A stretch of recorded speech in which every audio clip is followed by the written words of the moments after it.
Hi friends, வாங்க இன்றைக்கி நம்ம சூப்பரான டேஸ்ட்டில் கசப்பே இல்லாத பாவக்காய் பக்கோடா எப்படி பண்ணலான்னு பார்க்கலாம். அதுக்கு நான் பெரிய சைஸ் பாவக்காயை 2 எடுத்திருக்கேன். அது ரெண்டையும் நல்லா கழுவி இந்த மாதிரி ஸ்லைஸாக கட் பண்ணி எடுத்துக்கணும். நடுவில் விதை இல்லாத மாதிரி இப்படி கட் பண்ணி எடுத்துக்கோங்க. இப்போ இது கூட நம்ம உப்பு சேர்த்து நல்லா பிசைய போகிறோம். இது மாதிரி நம்ம பிசைஞ்சு வைக்கிறப்ப பாவக்காயில் இருக்க கசப்பு போயிடும். பாருங்கள், எல்லா பாவக்காயிலையும் படுற மாதிரி இது மாதிரி நல்லா பிசைஞ்சு ஒரு 1/2 hour ஊற வைக்க போகிறோம்.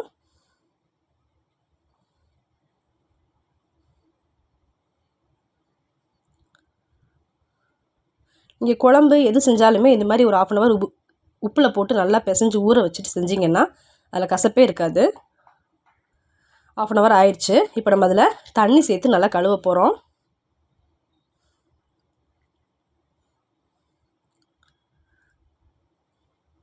இப்போ இதை ஒரு கடாயில் தண்ணி கொஞ்சம் வச்சு ஒரு செம்பளவு தண்ணி ஊற்றினா போதும்.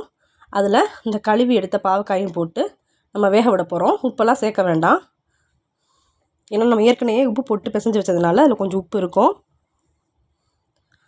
பாருங்கள், ஒரு 10 நிமிஷம் தான். இது மாதிரி அரை வேக்காடாக வெந்துடும். அதுக்கப்புறம் இதை ஒரு தனியாக மாற்றி எடுத்து வச்சுக்குவோம். இப்போ ஒரு பவுலில் 2 டேபிள் ஸ்பூன் அளவு கடலை மாவு சேர்த்துக்கோங்க.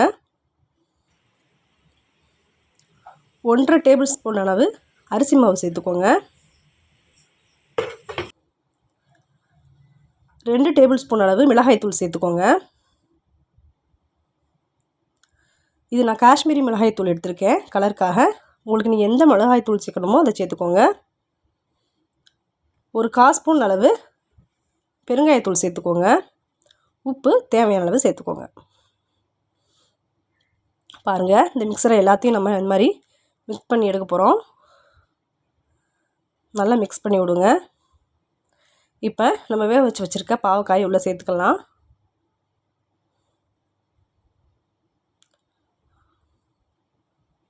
தண்ணி எதுவும் இல்லாத மாதிரி வடித்து எடுத்து வச்சுக்கோங்க, இல்லாட்டி ரொம்ப தண்ணி ஆகிடும். பாருங்கள், இந்த மாதிரி நல்லா இந்த மாவில் பிசைஞ்சு எடுத்துக்குவோம். எல்லா காய் மேலேயுமே இது நல்லா படணும். இப்போ ஒரு 1/2 லெமன் இதில் பிழிஞ்சு விட்டுருக்கலாம்.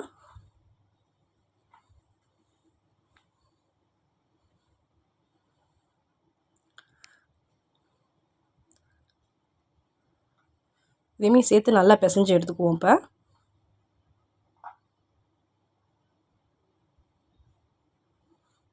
இப்போ கொஞ்சமாக ஒரு 1/4 டம்ளர் அளவு தண்ணியை மட்டும் இதில் சேர்த்து நல்லா பிசைஞ்சு எடுத்துக்குவோம்.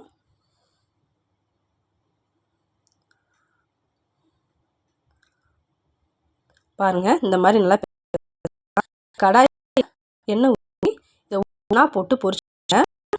மொத்தமாக அள்ளி போட்டுறாதீங்க.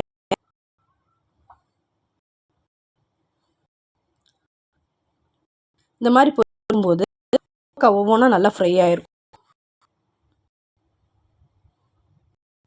இதில் ஒரு 5-6 கூட நல்லா பொரிச்சு அதையும் ஒரு பொரிச்சுக்கலாம்.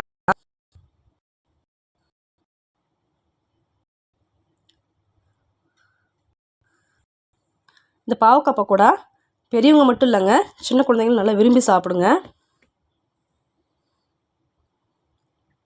பாருங்கள், நல்லா பொரிஞ்சு வந்துருச்சு. இப்போ இது ஒரு பிளேட்டுக்கு மாற்றிக்கலாம்.